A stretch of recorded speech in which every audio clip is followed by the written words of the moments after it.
highest impact in terms of cost can be made by the least amount of time EC2 instances are running or any compute instance is running. So turning them off in non-prod environments is the best way to save on costs, or to make use of the AWS scheduler or even Bridge to create some policies saying in prod environment or in dev environment, compute should be operating only from these type.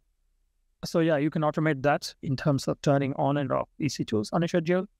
The second most impactful thing you could do is provisioning Spot instances instead of on demand, where you get a lot of savings, something in the range of 70% savings compared to on-demand instances.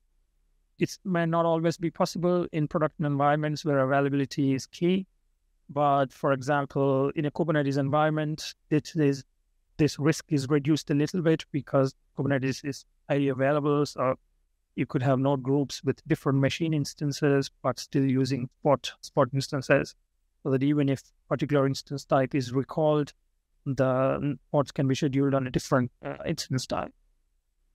The other one that has the most impact is reserved instance. This is where you actually purchase certain type of instances in advance for the period of 1 year or 3 years, and you get a lot of savings. Obviously, these savings are not as high as Spot, but still comparable.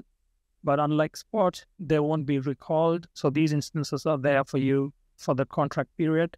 One thing to remember is, even if you don't use them, you do get billed. So purchasing reserved instances is quite key. And sometimes we have customers asking us to help us make the decision which type of instance to purchase for the best cost optimization.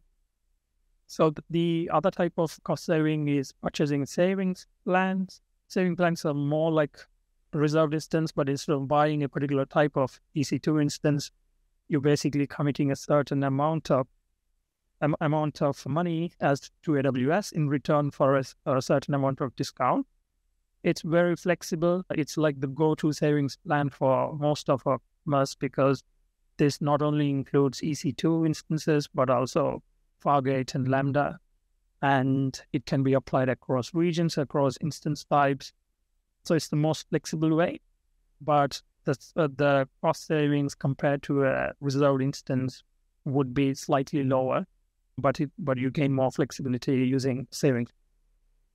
And last but not least, optimization tip is to actually right size your EC2 instances. Often instances are oversized to what they're actually needed. So it's good practice to monitor some of the metrics like CPU, memory, and disk usage, and to actually compare them against provisioned capacity. And if they're all provisioned, you could downsize them to a smaller instance, which is obviously a bit cheaper.